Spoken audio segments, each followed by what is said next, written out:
Так вот собрал нужные патроны. Все, покрыл специально несколько слоев пленка. Вот в этом участке должен быть сильный нагрев. Именно вот с этой стороны и со всех сторон, с 4.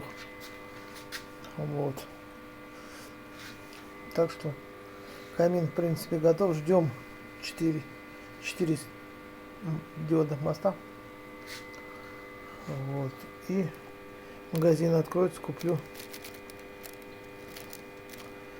температурные такие эти патроны. Все. И будем пробовать.